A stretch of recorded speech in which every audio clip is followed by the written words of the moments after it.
됐어요? 됐네. 말씀은 로마서 4장 24, 25절 같이 읽어보도록 하겠습니다. 로마서 4장 24, 25절 같이 읽습니다. 시작. 의로 여기심을 받을 우리도 이함이니 곧 예수 우리 주를 죽은 자 가운데서 살리신 이를 믿는 자니라. 예수는 우리의 범죄한 것 때문에 내 주이 되고 또한 우리의 의롭다 하시기 위하여 살아나셨느니라. 아멘.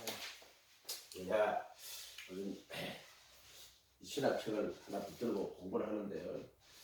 이해가 되니까는 너무 재미가 있어요. 이해가 안 되면 재미가 없어요. 참 재밌죠. 그림도 마찬가지고요. 음악도 마찬가지고.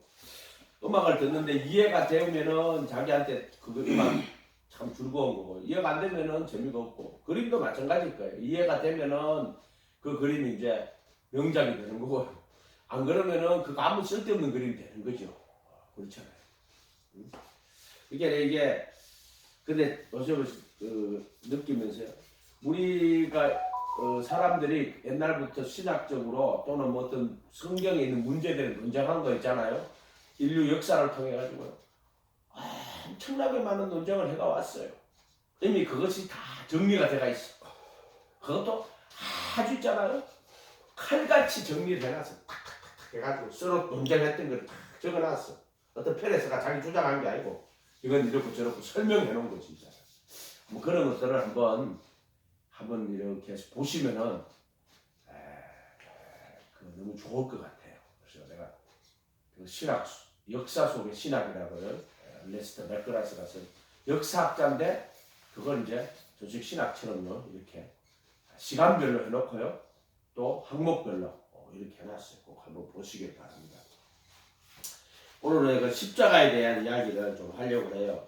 여러분은 십자가를 희생으로 봅니까? 아니면은 십자가를 승리로 보십니까? 예를 들어 뭐 보통 우리가 십자가를 희생으로 보면은 이렇게 합니다. 예수님이 우리를 대신하여 십자가에 못 박혀 죽었다 이렇게 봐요. 십자가에 예수님 못 박혀 죽고 내가 죽어야 되는데 예수님이 대신해서 죽었다 이렇게 본단 말이에요. 그러니까 그렇게 예수님이 나를 위해서 대신 희생을 하셨다. 그러니까 나는 희생할 필요가 없죠. 그러니까 우리는 예수님이 죽으심으로 우리가 구원받았다. 그러니까 믿음은 뭐예요? 예수님이 나를 대신해서 십자가에 못 박혀서 처벌받아 죽었다. 그러니까 그걸 믿는 거지, 믿음은. 그래서 예수님이 나의 죄를 대신하여 십자가에 죽었다. 이렇게 믿어요. 그럼 믿음은 대신 십자가에 죽었으니까 나는 이제 죄로부터 형벌에서부터 벗어났다. 그러니까 그때 믿음은 뭐예요? 그렇잖아? 믿음은 두 가지로 성립하죠. 예수님이 내 대신 처벌을 받았다. 그러니까 나는 구원받았다. 그러니까 나는 구원받았다고 믿는다. 그러니까 믿음 두 가지예요. 거기는 예수가 나를 위해 죽었다. 그리고 나는 구원받았다. 그리고 거기서 믿음은 예수님이 나를 대신하여 죽었다고 하는 것을 믿는 거고, 그 다음에 내가 구원받았다고 확신하는 거예요. 거기서 믿음이 두 가지죠. 예수님이 나를 대신해 죽었다 하는 사실과 그리고 자기는 구원받았다고 확신하는 것을 거기는 믿음이라고. 그 논리에서는요, 믿음은 자기가 구원받았다고 확신하는 걸 믿음이라고 가르칠 수밖에 없어요. 그렇게 돼 있어요. 그렇게. 근데 이제 승리로서의 십자가는 또 의미 좀 달라요. 그거는 예수님이 십자가에서 죄와 사망의 권세를 패하고 승리하셨다. 이렇게 보는 거예요. 승리로서의 십자가는. 그럼 만약에 그렇게 보면은 이제 이런 경우는 이제 내가 그리스도와 연합으로 봐야 돼요. 내가 그리스도 합하여 내가 십자가에서 죄와 사망의 권세를 이기고 예수님과 함께 승리하는 걸로 보는 거예요. 그거는. 그게 이 두 가지를 희생으로 보느냐 승리로 보느냐 따라가지고 결과가 달라져요. 여러분은 내가 그 사람들이 지금 신앙을 왜 그렇게 보내냐 이렇게 이렇게 보면은요, 보는 각도가 많이 달라요. 나는 십자가를 여기 승리로 보는데 사람들은 십자가를 희생으로 보더라고. 예수님의 희생으로. 나는 십자가를 희생으로 보지 않고 승리로 봐요. 승리로 봐요. 그리고 구원을 연합으로 봐요. 구원을 연합으로 본단 말이에요. 내가 예수 그리스도와 연합을 구원으로 본단 말이에요. 저 같은 경우는. 그러니까 이것이 좀 많은 좀 차이가 있더라고요. 근데 그걸 또 잘 정리를 해놨더라고요. 오늘 그 문제에 대해서 24절에 의로 여기심을 받은 우리도 이함이니 곧 예수 우리 주를 죽은 자 가운데 살리신 이를 믿는 자니라 이렇게 되어 있죠. 예수 우리 주를 죽은 자 가운데 살리신 그것을 믿는 게 아니고 이를 믿는 건데 하나님이 예수님을 죽였다가 살렸다. 그것을 그 하나님을 믿는 자니라 이런 뜻이에요. 여기는 그것을 믿는 게 아니고 이를 믿는다고 되어 있잖아요. 그것을 믿는 것은 교리적 신앙이고요. 이를 믿는 것은 인격적 신앙이에요. 그게 이게 무슨 말이냐면은 예수 우리 주를 죽은 자 가운데 살리신 하나님을 믿는 자니라 이렇게 되어 있단 말이에요. 예수 우리 주를 죽은 자 가운데 살리신 사실을 믿는 자니라 이거 하고요. 이를 믿는 자니라 하고는 조금 차이가 있어요. 여기 인격적 신앙과 교리적 신앙의 차이점이거든요. 요게 그래서 이를 믿는 자니라 이렇게 되어 있단 말이에요. 예수님이 하나님이 예수를 죽였다가 살린 것처럼 나도 예수와 함께 죽이고 나도 예수와 함께 살릴 것이다. 이렇게 믿는 거죠. 이거는 그 연합이에요. 이거는 연합. 그리고 여러분들이 이거를 바울 서신을 한번 쭉 읽어보고요. 예수님이 대신 희생하신 건지 아니면은 예수님이 죄와 사망의 권세를 패하고 새 생명으로 승리하신 것인지 어느 게 신앙의 뭐라고 할까요? 다른 길이라고 할까요? 그걸 한번 로마서를 읽어보고 바울은 그리스도의 복음을 뭐라고 설명했는지를 엄청 가가지고요. 로마서 한 다 읽어보세요. 희생으로서 예수님의 죽음과 부활을 다루는지 아니면은 승리와 연합으로서 복음을 다루는지를 한번 보세요. 그러면은 아마 이걸 읽어보면은 로마서 전체 읽어보면 승리와 연합으로서 그것을 다루고 있다 하는 것을 알게 될 거예요. 근데 왜 우리가 이제 그런 희생으로서 다루게 됐느냐 하면은 이신칭이라 하는 교리 때문에 그렇게 다루게 된 거예요. 근데 이신칭의는 믿음을 의로 여기신다는 말은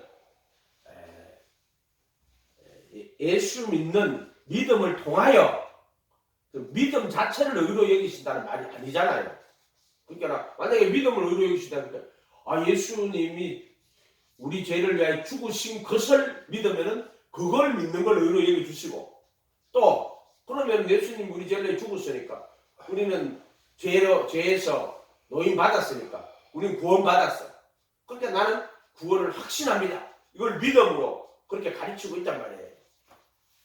근데 믿음을 뭐라고 설명하는가 그거에 대해 가지고도 한번 깊이 한번 생각해 보면은요 결과가 달라지는 거예요. 결국에는 그렇게 여기서 구원이 뭐라고 설명하는지를 그것을 로마서를 잘 읽어보고 구원은 또 뭐를 구원이라고 하는지도 그것도 한번 생각을 해봐야 돼요.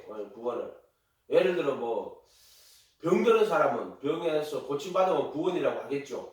그죠? 근데 예를 들어 가난에 너무 허덕이는 사람은요 구원을 가난에서 벗어나는 걸 구원이라고 해요. 그 사람들은. 그런데 예를 들어 지금 어떤 억압의 노예가 돼가지고 그게 억압에 살고 있다. 그러면은 그거 억압에서 해방시키는 거를 구원이라고 하잖아요. 그러면 성경에서 말하는 구원은 뭐를 구원이라고 해요? 지옥에 가야 되는 영원한 형벌에서 지옥 안 가게 하고 천국 가게 하는 걸 구원이라고 하나요? 로마서에서는 뭘 구원이라고 했어요? 바울이 로마서에서 뭘 구원이라고 했어요?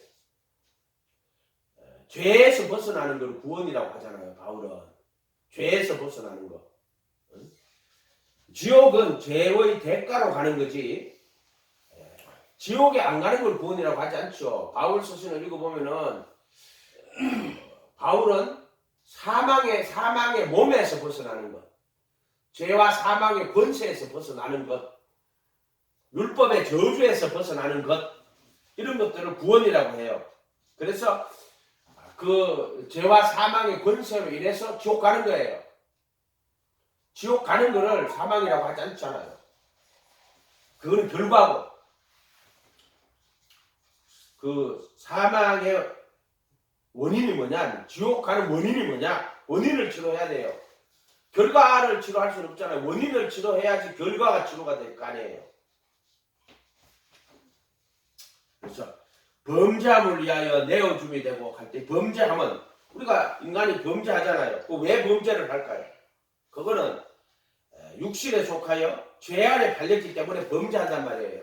그래서 범죄함을 대신하여 내어줌이 된다. 범죄함을 위하여라고 개혁한 거는 범죄함을 위하여 또는 범죄한 것 때문에 내어줌이 된다. 이 말은 범죄를 했기 때문에 죄를 받아야 되는데 죄를 대신 받으려고 내어줬다는 이야기예요. 내 죄를 대신 받으려고 그런 말이에요. 범죄함을 때문에 내어줬다는 말은, 아니면은 범죄함을 위하여 내어줌으로써 그 범죄하는 그 범죄의 메커니즘을, 그 범죄할 수밖에 없던 그 모순에서 또는 그 구조에서 또는 또 그 법에서 그 능력에서 벗어나게 하려고 내어줬다라고 하는 걸까요? 이런 것도 한번 생각을 해봐야 돼요. 범죄함을 위하여 또 범죄함 때문에 내어줌이 되었고, 또 그런 반대로 의롭다 하심을 위하여 살아나셨다 하는 말은 무슨 말이에요? 의롭다 하심을, 부활은 의롭다 하심은 부활이지 내어줬다고 우리가 의롭다함을 받는 건 아니에요. 범죄함 때문에 내어주심이 됐지만은, 의롭다 하면 여기 분명히 말하지만은 의롭다함을 위하여 살아나신 거예요. 그래 부활이 의롭다함이에요. 그러니까 여기서 의롭다함이라고 하는 것은 부활을 의롭다함이라고 하는 거예요. 그럼 이게 뭔 말이에요? 도대체 의롭다 하기 위하여 살아나셨다. 의롭다 하시기 위하여 살아나셨대. 부활은 의롭다 하심이. 근데 부활이 왜 의롭다 하심이에요? 그런 것에 대한 질문을 해봐야 되죠. 그렇죠? 여기서 믿음은요, 예수를 죽은 자 가운데 살리신 하나님을 믿는 믿음이에요. 하나님에 대한 신뢰, 살리신 것을 믿는 건 아니라 살리신 하나님을 믿어서 내가 그 죽음과 부활에 참여하는 것을, 그 살리신 하나님을 믿는다고 하는 거예요. 살리신 것을 믿으면, 하나님이 예수님을 죽였다가 우리 범죄함을 위하여 예수를 죽이고 우리의 의롭다 하심을 위해 예수님을 살리신 것을 믿으면은, 구원을 받으면은 그 살리신 것을 믿으면 돼요. 그러면은 그 살리신 것을 믿으니까 나를 구원하시고, 그렇게 나는 내 믿음은 내가 구원받았다고 확신하는 게 믿음이 될 수밖에 없어요. 근데 여기는 이를 믿는 거란 말이에요. 살리신 이를 믿으는. 그럼 살리신 그 하나님을 믿으면은 어떻게 한다는 거예요? 어떻게 한다는 거예요? 예수와 함께 나를 죽이고 예수와 함께 나를 살려서 범죄로부터 해방하시고, 그 다음에 의롭다하는 새 생명으로 나를 살게 하신다. 이렇게 해석을 해요. 연합으로 해석을 해야 돼요. 바울은 구원을 연합으로 설명하지 희생으로 설명을 하지 않습니다. 이해가 됐어요? 이 희생의 개념이 어디서 왔는지 모르겠어. 희생으로. 왜 예수님이 나를 위해서 희생했다고 생각해요? 예수님은 희생하러 오신 분이 아니에요. 마귀의 일을 멸하러 오신 거예요. 죄와 사망의 권세를 패하시기 위해서 나를 위하여 오신 건 맞아요. 그분이 십자가에 죽으신 것은 내가 받아야 될 형벌을 대신해서 희생하러 온 거 아니에요. 죄와 사망의 권세를 깨트리시고 그 범죄함 때문에 그 죄와 사망의 권세를 패하시기 위해서 오신 거예요. 그리고 새 생명으로 살아나신 것은 나를 의롭다 하시기 위하여 살아나신 거예요. 이해가 됐어요? 연합으로 이 성경을 봐야 된다. 그 이야기를 하는 거예요. 승리로서의 십자가를 생각을 해야 돼요. 그리스도와 함께 살리고 또 그리스도와 함께 일으키고 또 그리스도 예수 안에서 하늘에 앉히시고 이렇게 봐야 돼요. 기독교는 지식이나 교리의 종교가 아닙니다. 그것만 분명한 겁니다. 그래서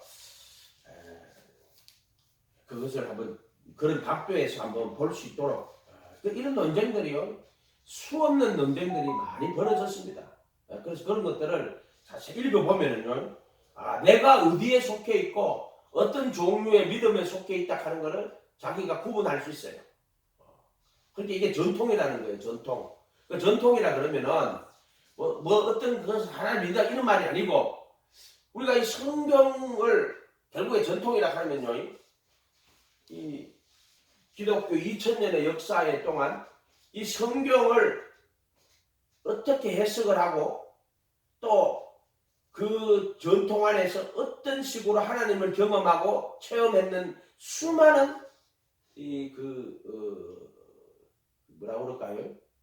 사건들과 기록들이 남아 있잖아요. 해석들이. 그걸 전통이라고 해요. 전통. 그러니까 우리로 말하면 예수님 승천하시고 나서 기독교 2000년의 역사 속에 수많은 전통들이 남아 있어요. 그리고 수많은 성경 해석이 있고요. 또 수많은 뭐라 그럴까요? 경험들도 축적대가 있는 게 있을 거란 말이에요. 그런 것들을 자세히 비교해 가지고요.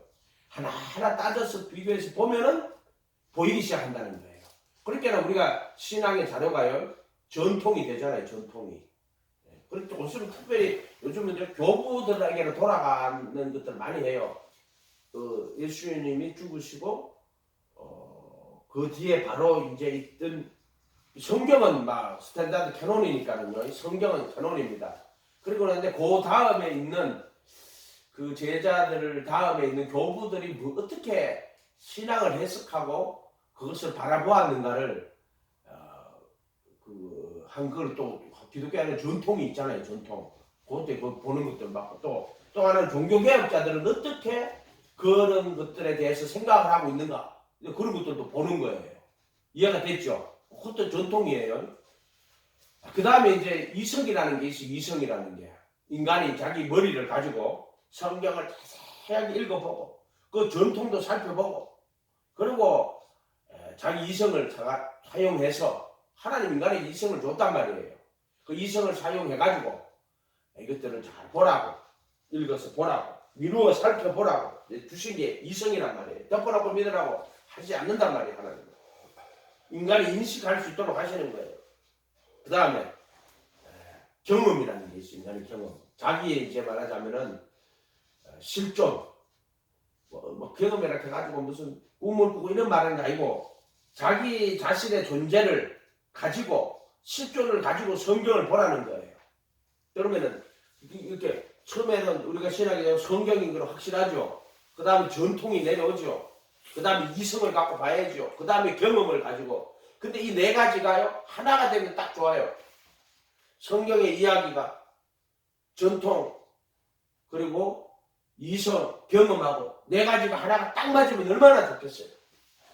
그러나 전통은 여러 가지 있어요. 벌써 교회사만 하더라도 예를 들어 뭐 동방교회가 있고 서방교회가 있죠. 전통이 다릅니다. 벌써 로마 가톨릭이 있고 벌써 프로테스탄트 개신교가 있고요. 벌써 다릅니다. 내용 자체가요. 전통 자체가요. 그래서 그 길을 잃어버리면 안 돼요. 무슨 말이냐면 자기가 어디에 속해 있다 하는 걸 분명히 인식하면 돼요. 내가 가톨릭 신앙인지 내가 예를 들어 뭐 동방교회 신앙인지 뭐 정교회 신앙인지 자기 자신이 어디에 속해 있다 하는 것 이런 것들도 좀 자세히 해보면 돼요. 어쨌든 그렇지 않으면요 교주가 돼요. 교주가 됩니다.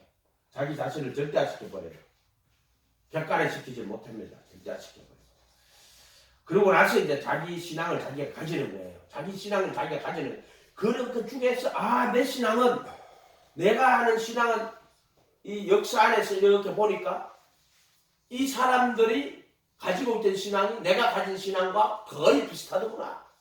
똑같다든지 뭐 비슷하다든지 자기가 그거를 판단할 수가 있어요. 아, 나의 신앙은 이 교회사 안에 여러분의 가지고 있는 신앙을 다 있어요. 다 안에 없지 않아요. 하늘에서 뚝 떨어진 신앙은 없어요. 예를 들어 순복음교회 쭉 다니는 사람은요, 순복음교회에서 쭉 다녔던 사람은요, 아무리 자 영적인 한다 그 뿌리가요, 순복음교회 그걸 밑바닥에 깔고 앉았어요.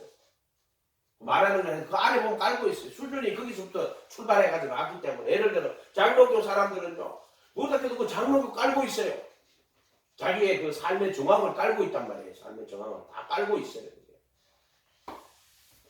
어려움과 고통을 당한 사람은요, 그 삶의 경험 안에서 그것이 그 사람의 그렇게 해석이라 하는 거는요, 보세요. 그 사람이 해석을 하는 거예요. 예를 들어 날 때부터 가난하고 힘들게 막 살았던 사람이 사물을 해석하고 받아들이는 거고요. 날 때 임금으로 예를 들어 뭐 왕자로 태어난 사람이 사물을 해석하고 받아들이는 것 자체가 다릅니다. 남자가 해석하는 거, 여자가 해석하는 거 다른 것처럼요.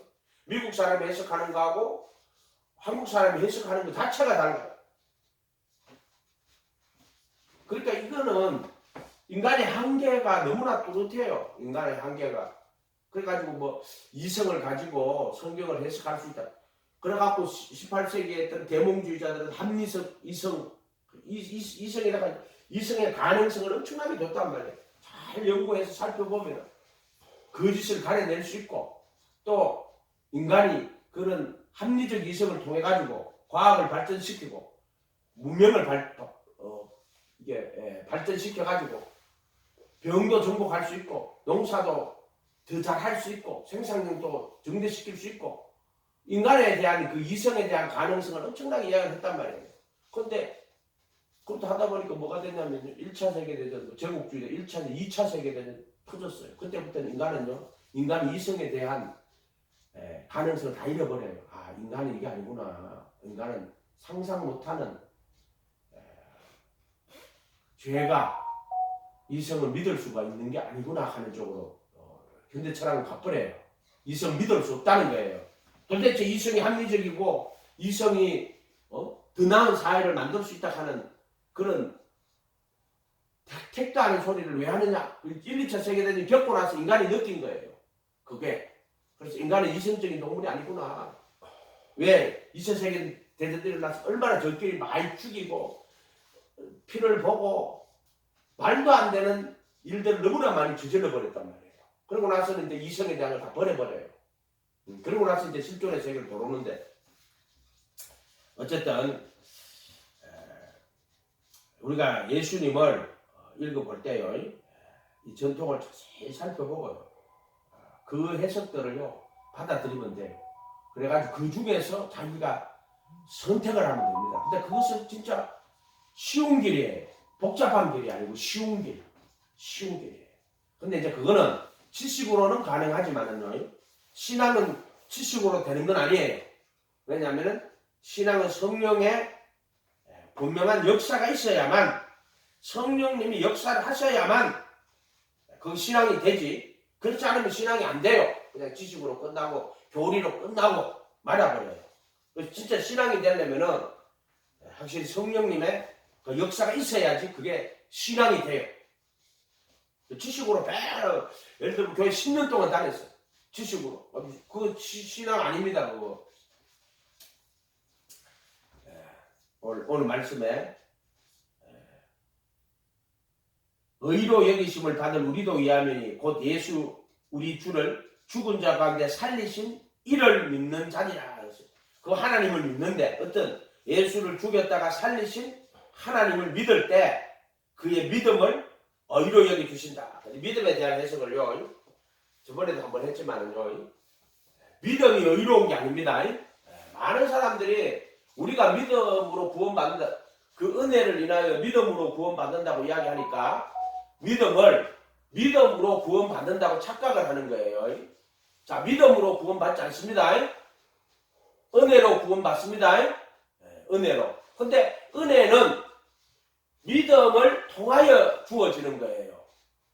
무슨 말이냐면은 믿음이 은혜를 불러일으키거나 믿음이 은혜를 가지고 오는 조건이나 통로가 아니에요. 믿음은 은혜에 속하기 위하여 믿음이 되는 거예요. 은혜에 속하기 위하여 믿음이 되는 거란 말이에요. 그 말은 뭐냐면 믿음으로 구원한다는 말은 그게 하나님 은혜라는 거예요. 하나님 은혜라는 거예요.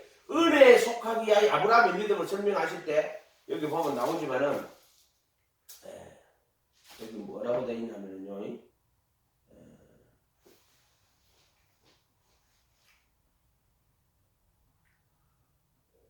16절에 한번 보세요. 그러므로 상속자가 되는 그것이 은혜에 속하기 위하여 믿음으로 되나니 이렇게 되어 있어요. 상속자가 되는 그것이 은혜에 속하기 위하여 믿음으로 되나니 이렇게 되어 있죠. 자, 이 말이 무슨 말이에요? 은혜에 속하기 위하여 믿음으로 된다는 말은 믿음이 의롭다는 말이 아니고요. 왜 하나님이 믿음을 통하여 구원하십니까? 이렇게 말할 때 은혜에 속하기 위하여 믿음으로 했다는 거야. 이게 무슨 말이냐면은 믿음은 인간의 공로나 인간의 자격이나 인간의 조건이 아니라는 거예요. 근데 만약 이 믿음이 자격이나 조건이나 그리고 내가 믿으니까 하나님이 나를 구원하셨다 그러면 믿음이 원인이 되잖아요.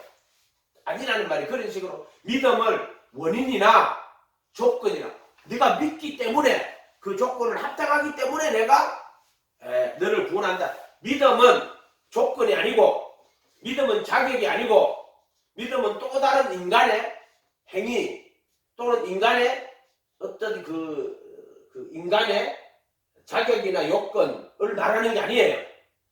믿음이 자격인 것처럼 이야기하면 안 되고 또는 믿음을 공로인 것처럼 뭐 인간의 행위인 것처럼 말하면 안 된단 말이에요. 행위는 그냥 발달이 움직이는 걸 말하는 게 아니고 믿음은 인간의 의로 보면 절대로 안 된다. 믿음은 뭐냐? 은혜에 속하기 위하여 믿음으로 되는 거예요. 이 말은 믿음으로 된다는 것이 은혜라는 거예요. 은혜. 이렇게 생각합니다. 은혜로우신 하나님이 믿음을 의로 여겨주시는 것은 바로 하나님의 은혜라는 거예요. 그게 은혜에 속하기 위해 믿음으로 된다는 뜻이에요. 이해가 됐죠? 그래서 하나님이 왜 그러면 믿음을 통하여 하십니까? 은혜로 그렇게 정하셨다. 믿음을 의로 여기시는 것은 하나님이 은혜로 그렇게 정하셨다. 이런 뜻이에요. 그러니까 우리가 하나님을 믿을 때 그것을 의로 여겨주시는 것은 은혜로우신 하나님의 결정이구나. 그래서 믿음을 의로 여기시는 것이 바로 하나님의 은혜구나. 그게 복음은 뭐예요? 그 아들을 보내시고 죽이시고 살리시고 또 그 사실을 또 그 하나님을 믿음을 의로 여겨주시는 그걸 은혜라고 하는 거란 말이에요. 은혜. 그러니까 믿음은 은혜 안에 속해 있는 거예요. 그 은혜를 인해서 구원받는데 믿음을 의로 여겨주시는 것도 은혜라는 거예요.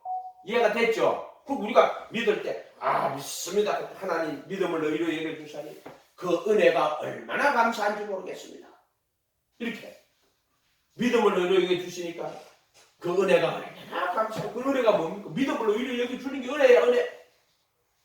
그건 하나님 주권이란 말이에요. 그건 하나님 뜻이란 말이에요. 하나님이 그렇게 믿음을 의로 여겨주시겠다고 아브라함에게 그렇게 해주신 거예요. 그 믿음을 의로 여겨주셨다. 그게 은혜에 속하기 위하여 믿음으로 되는 거예요. 그러니까 믿음의 성격을 잘 파악을 해야 돼요. 안 그러면 믿음이 나는 예수 믿으니까 그럼 자기 의로 삼아요. 바리새인들은요 율법을 자기 의로 삼았잖아요. 그것도 해석이 많아요. 바리새인이 율법을 자기 의로 삼았는지 아니면은 하나님의 약속, 하나님의 백성으로서 이스라엘 나라를 하나님의 백성으로 삼겠다는 그 언약 안에 들어가는 조건으로 율법을 준 건지 아니면 율법 자체를 하나님이 의로 하시겠다고 한 건지에 대한 논쟁도 많아요. 어떤 학자들은 그 율법을 하나님의 약속에 대한 그 약속 안에 머무는 조건으로서의 율법을 줬다는 사람도 있고요. 천차만별이니까 그 유대인들 해석할 때도요. 그거 가지고도 싸우고요. 여러 면이 다 있으니까 어쨌든 믿음은 은혜에 속하기야 믿음이 되는 거예요. 그래서 믿음은 겸손한 거예요. 아, 하나님, 내가 하나님 믿을 때 이 믿음을 의로 여겨 주시니 얼마나 감사합니까? 자, 이거 분명하게 해야 됩니다. 은혜에 속하기야 믿음으로. 그래서 이것은 너에게 난 것이 아니고 하나님 선물이라 그래서 은혜를 인하여 믿음으로 말미암아 구원을 얻었나니 이것은 너에게 난 것이 하나님 선물이라. 근데 이 선물은 구원은 선물이에요. 아멘. 구원은 뭐예요? 그럼 구원은 자, 에베소서 한번 펴봐요. 에베소서 2장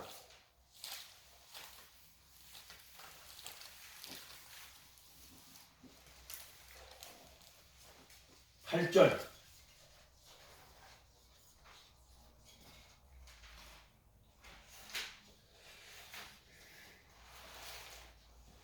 너희는 그 은혜에 의하여, 은혜를 인하여, 은혜 때문에 믿음으로 구원받는 거예요.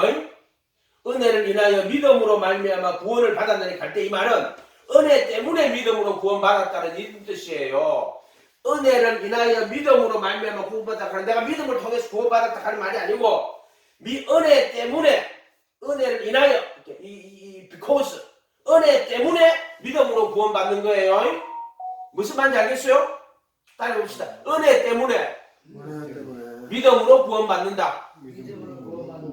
이 관계를 정확히 알겠죠? 은혜 때문에 믿음으로 구원받는 거예요. 은혜 때문에 믿음으로. 하나님이 믿음을 의로 여겨 주신단 말이에요. 왜? 은혜로우신 하나님이, 자비로우신 하나님이 너의 믿음을 의로 여겨 주신다. 그래서 은혜 때문에 믿음으로 말미암아 구원을 받았다니 이렇게 해석을 해야 돼요. 이해가 됐죠? 이해가 안 돼요? 이해가 돼요. 돼요? 이해가 다 지나가고 이제 한 달 반밖에 안 남았어요. 할렐루야. 그래서 은혜 때문에 믿음으로 구원받는 거예요. 그러면 이렇게 생각, 그러면 야, 그 믿음도 선물입니까? 이렇게 물어볼 수 있죠. 은혜 때문에 믿음으로 구원받는다. 그러면 이제 은혜가 원인이잖아요. 여기서는. 그죠? 그러면은 은혜 때문에 믿음으로 간다. 그 믿음이 선물이라는 거예요? 아니면은 믿음은 우리 인간의 것인데 하나님이 은혜 때문에 믿음을 의로 여겨주시는 건가요? 뭔 같아요? 믿음은 하나님께서 난 거, 은혜 때문에 믿음으로 구원받는다 하는 거, 믿음은 내게 난 거예요. 하나님 선물인 것 같아요. 또 뭐로 봐야 될 것 같아요? 선물이죠. 선물. 선물이고. 선물. 그리고 또 구원을 다 이루어 놓으셨잖아요. 다. 그건 구원 받은 사람들에 대한 이야기고요. 그 끝에서 거꾸로 보는 거고요. 가정 우리는 모르잖아요. 가정은. 자, 믿음도요. 선물로 그냥 이렇게 툭 준 게 아니고요. 이 믿음의 과정이 있어요. 그래서 믿음의 실현과 연단을 통해 가지고 그 믿음을 연단하고 실현해가지고 정금 같은 믿음을 만들어낸다고 그랬잖아요. 그렇게 그것도 하나님의 은혜를 인하여 은혜 때문에 믿음으로 구원하시는 것도 은혜 때문에 믿음을 의로 여겨주시는 것이고 그 은혜가 결국 우리에게 정금 같은 믿음을 만들어가는 과정들이 있어요. 항상. 그래서 하나님의 은혜가 우리 속에 그 믿음을 만들어가는 거예요. 그리고 그 믿음을 의로 여겨주시는 거예요. 그런 식이에요. 그런 식. 그렇게 은혜가 제일 원인이에요. 항상. 그래서 은혜 때문에 믿음으로 말미암아 구원을 받는 거예요. 이렇게 항상 해석을 하세요. 은혜 때문에. 그래서 이거는 은혜로우신 하나님이 믿음을 의로 여겨주시는 것이고 또 은혜로우신 하나님이 우리에게 그 믿음을 이끌어서 그 믿음에 이르도록 그분이 우리를 이끌어 가시고 인도해 가시는 거다. 그렇게 신앙의 과정을 결국에는 믿음을 만들어가는 과정이죠. 그죠? 그렇게 생각합니다. 그래서 세 번째, 구원을 받는 것은 은혜를 인하여 믿음으로 말미암아 믿음을 통해서 구원받는 거 맞아요. 여러분의 믿음을 통해서 구원받는 거예요. 내 안에 있는 믿음을 통해서 구원을 받는데 그것은 은혜 때문에 믿음을 통해서 구원을 받는다. 이렇게 설명을 해야 돼요.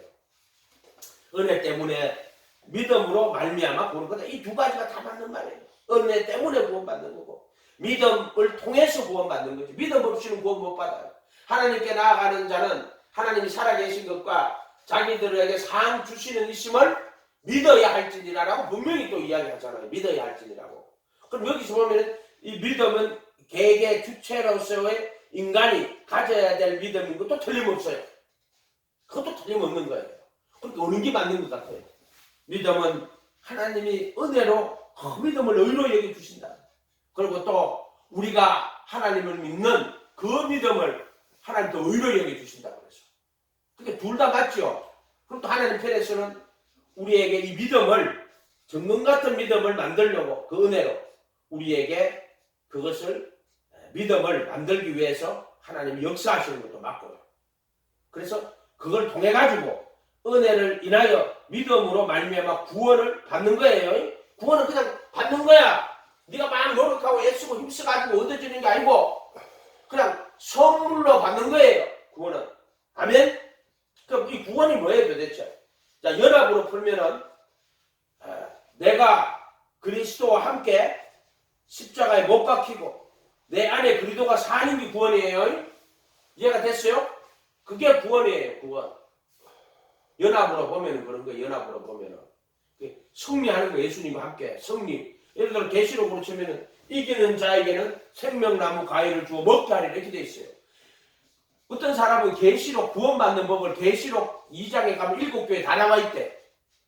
또 한마디로 말하면 그건 이기는 자야. 구원받는 자는 이기는 자야. 그럼 내가 이기나? 내가 이기는 게 아니잖아. 결국에는 은혜로 이기는 거예요. 은혜로. 하나님의 은혜, 하나님의 능력과 하나님의 지혜로 이기는 거예요. 근데 그거는 하나님의 은혜와 하나님의 지혜로 이기는 것은 믿음을 통하여서 하나님의 은혜와 지혜가 우리에게 주어지는 거예요. 이해가 됐어요?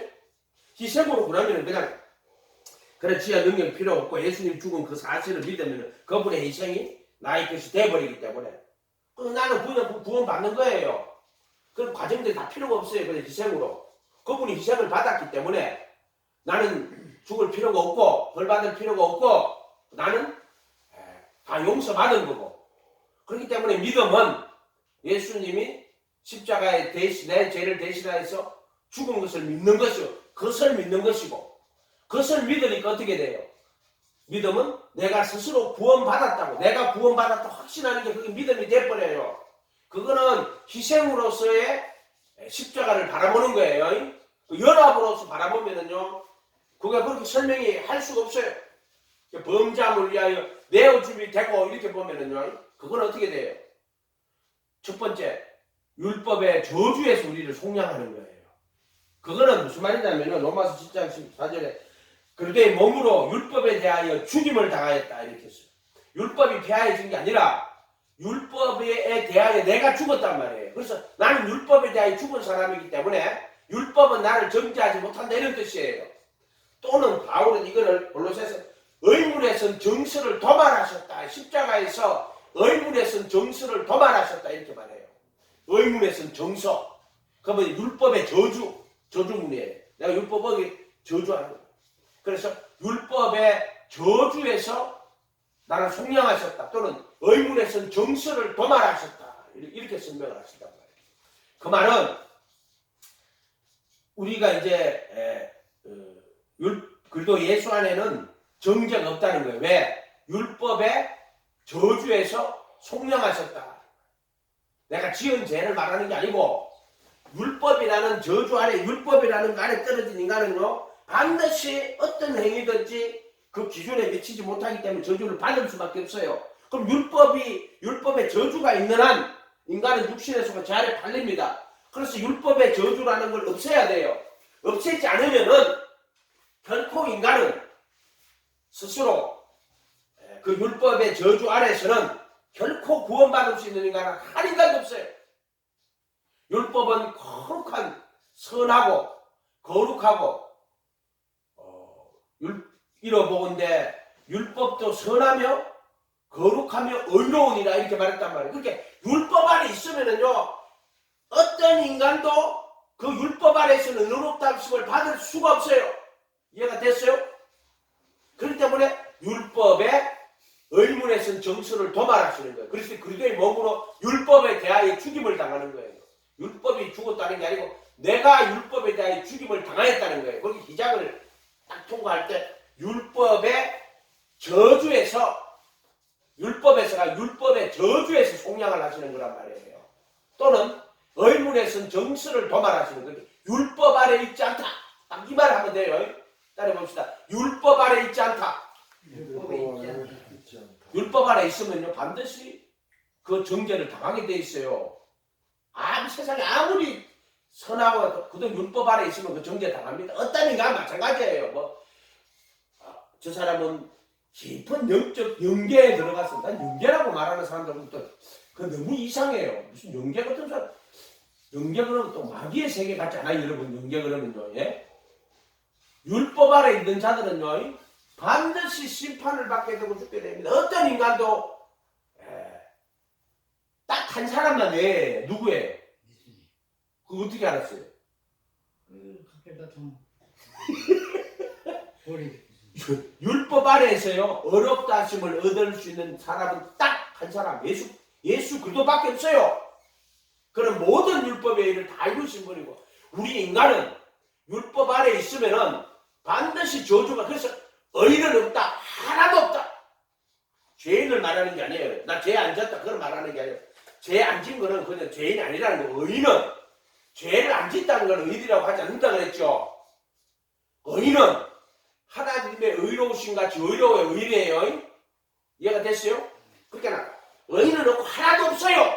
그러니까 자기 의리를 가는 적시로 너는 거짓말쟁이 되는 거야. 의는 없고 한 명도 없어. 의는 누구예요? 예수. 어떻게 알았어요? 당연. 율법 아래에서 죄인이 아닌 사람은 한 명도 없고요. 율법 아래에서 의인인 사람은 한 명도 없어요. 의인은 없고 한 명도 없고 율법 아래에서는 다 죄인이에요.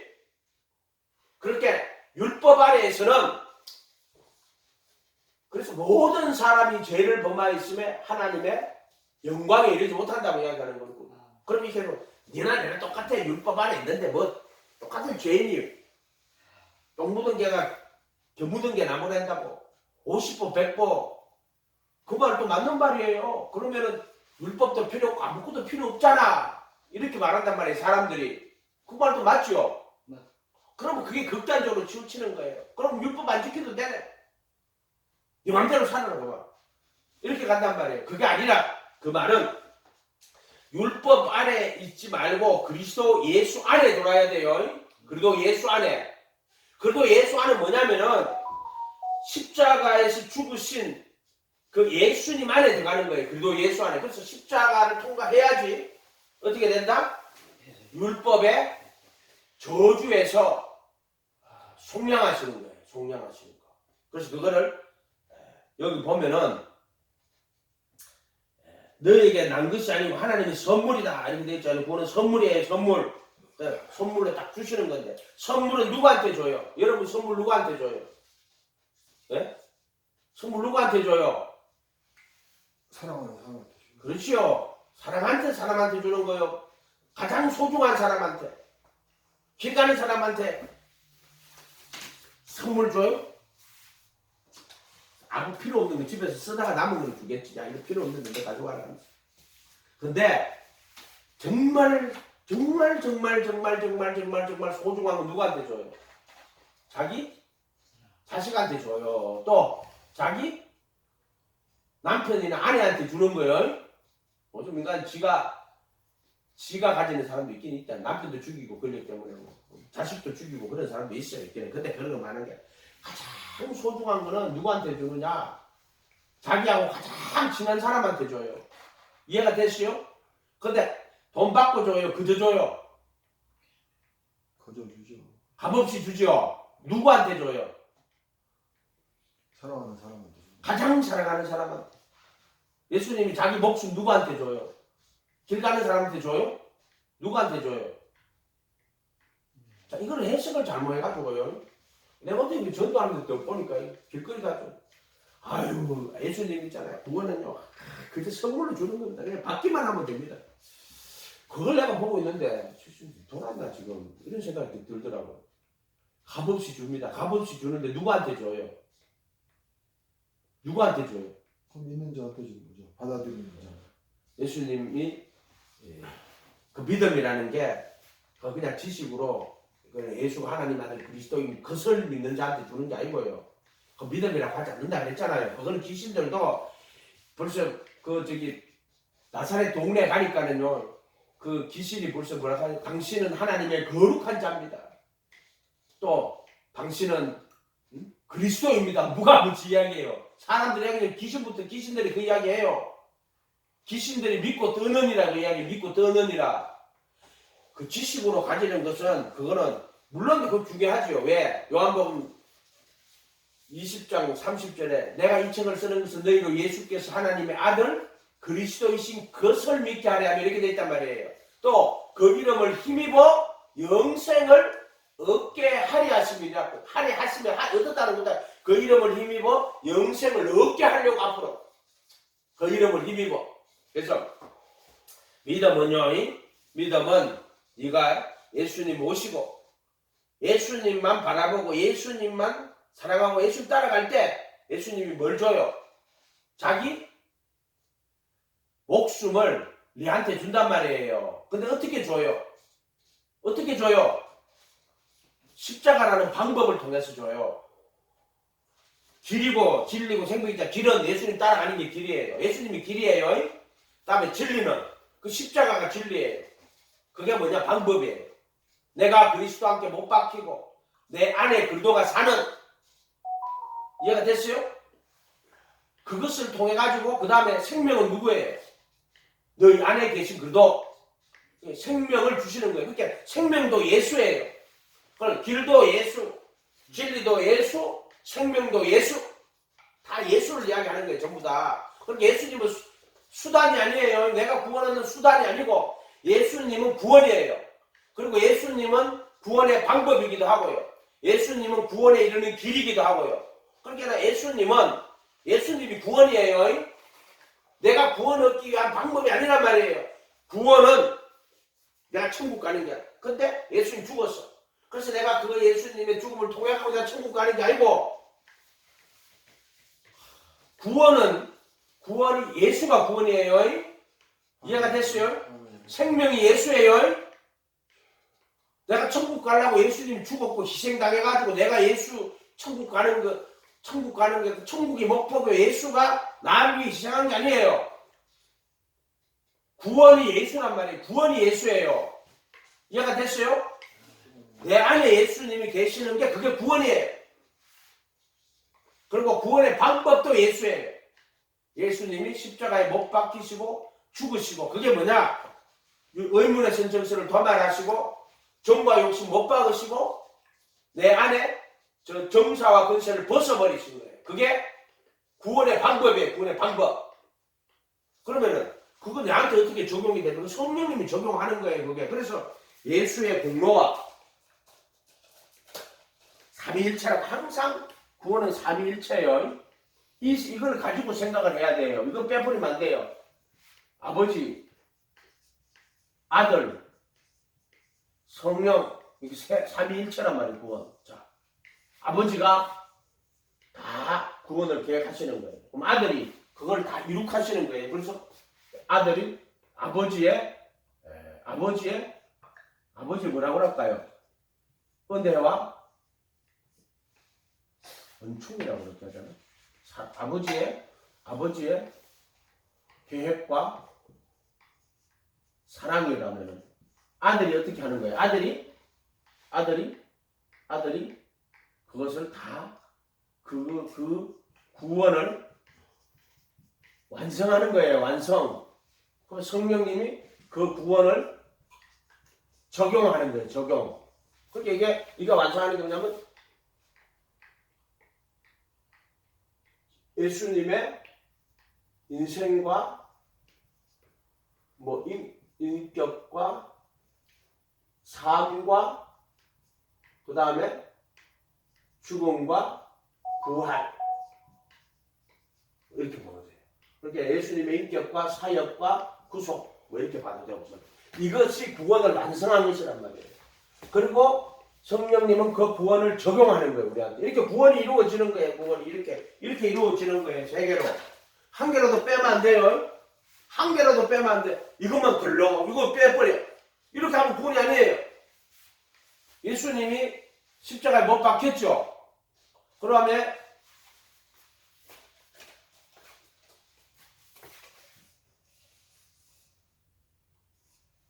여기 시장이잖아요. 물두멍 있죠. 그 다음에 이렇게 있고 떡상 있고 모양단 있고 이렇게 있죠. 이렇게 있잖아요. 그러면 예수님이 회개하라, 천국에 가까이 오니라, 떡이 되죠. 그 다음 빛이 되죠. 그 다음 중보가 되죠. 그 다음 희장을 통과하죠. 이렇게 가죠. 그럼 예수님이 이렇게 십자가에서 의문에서 정신 도말했죠. 정옥실 못 박았죠. 그 다음에 정사고시를 벗어버렸죠. 그리고 속죄소에 피를 뿌리죠. 여기다 법을 두고 마음을 기록하죠. 자, 예수님이 완성했죠. 그럼 성령은 뭐예요? 이걸 적용하시는 거예요. 여기 전부 다 같이 적용. 그러니까 아들이 완성을 하고요. 그 아들이 완성한 것을 가지고 우리에게 적용을 할 때 누구에게 적용을 해줘요?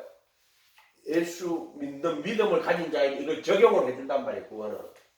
그러니까 구원은 이 세 가지가 아버지가 미리 아신 자들로 그 아들의 행동 미리 정하시고 정하신 자들을 부르시고 부르신 자들을 의롭다 하시고 의롭다 하신 자들을 영화롭게 하시는 하나님의 계획과 사랑이지.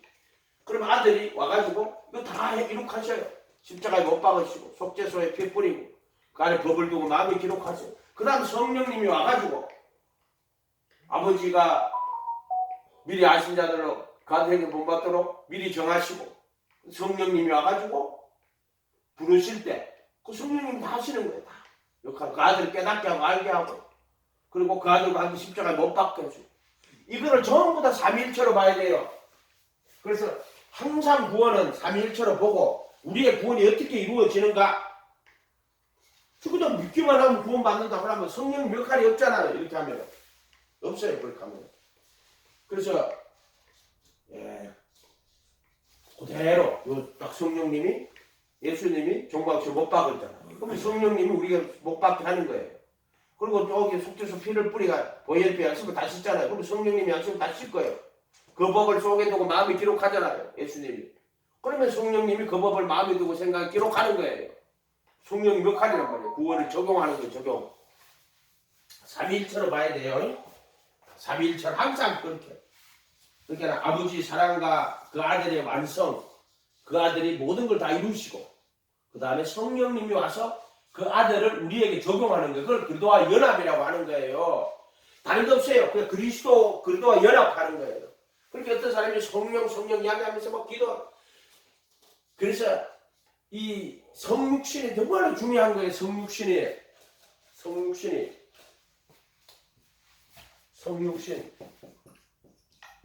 그 다음에 죽음과 부활. 이거 하나예요. 이거 다 또 내가 죽음과 부활하면은 다시 성육신으로 돌아가야 돼. 성육신 돌아가야 돼. 벌써 내가 그리스도한테 못 박히고 내 안에 그리스도가 산다 하는 말은 성육신하신 예수님으로 돌아간다는 이야기예요. 성육신하로 돌아간다는 이야기예요. 부활하신 예수님은 성육신하고 예수님하고 상관이 없다. 전부 다 거짓말하는 거예요. 그렇게 하면 안 돼. 내가 그리스도한테 못 박히고 내 안에 그리스도가 산다는 말은 이 땅에 계시는 성육신하신 그 예수님과 그분을 본받아가지고 그분을 따라 산다 이런 뜻이 되는 거예요. 그러니까는 십자가하고 성육신하고 죽음과 부활하고 이걸 떼어놓으면 안 돼요. 하나에 하나. 이거하고 이것도 하나고. 예수님의 인격과 사역과 죽음과 부활, 구속이라고 그러죠. 이거 다 하나입니다. 전부 다. 그분의 가르침.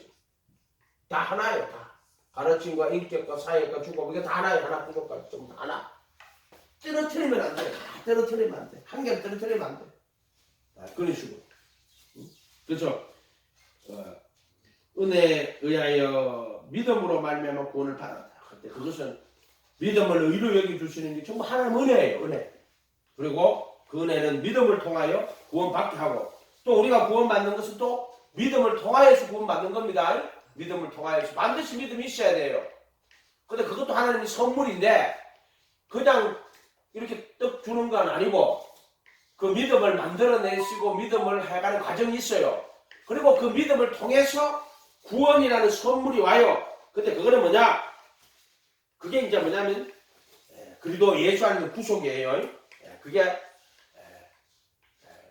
휘장을 통과해가지고 정과 욕심 못 박아주시고 또는 죄의 몸 그리스도의 할례라는 거예요. 죄의 몸을 못 박아주시고 내 안에 그리스도가 새 생명으로 사는 것 그거를 선물이라고 하는 거예요. 선물. 그래서 9절에 행위에서 난 것이 아니니 우리 인간의 행위에서 난 것이 아니에요. 은혜를 통해서 은혜를 인해서 믿음으로 우리에게 그 선물을 줬는데 그 선물이 누구냐 하면은 선물이 뭐냐면은 그 선물이 뭐냐면은 선물이 그리스도예요. 선물이 그리스도예요. 그리스도 예수 선물이 그리스도 예수